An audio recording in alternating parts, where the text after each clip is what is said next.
Hey, what's up? Coach Vaughn here to show you the hardstyle kettlebell swing. So with the kettlebell swing, it's a ballistic hip hinge. You're controlling that force, accelerating it and decelerating it. It's not a weird squat shoulder raise as I see people do commonly in gyms.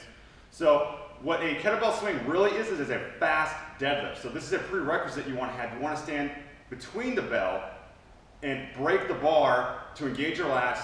You're pushing your hips back.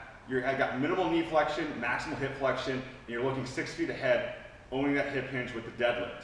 Once you have that prerequisite, we now can get to the swing. So you want to chop at the hips. I'm pushing my hips back, not down. I reach for the bell, it's a foot away from me, and I tilt it to put it in a better pendulum because I want to hike it above my knees. If I hike it below my knees, it's going to go in toward my low back, as you see here versus here. So when I hike it, this is called a hike pass.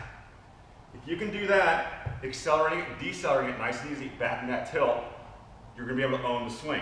So what I'm going to do, I'm going to inhale through my nose, exhale through my mouth.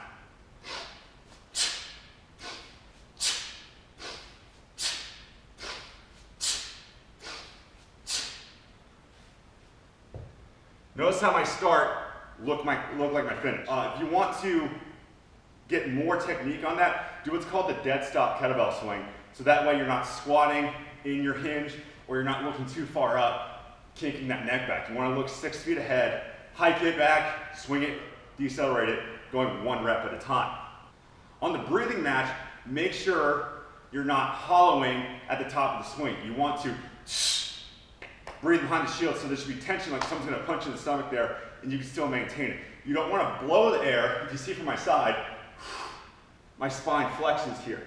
So if you notice my lats pack down, core braces, glutes are tight, quads tight, feet are rooted.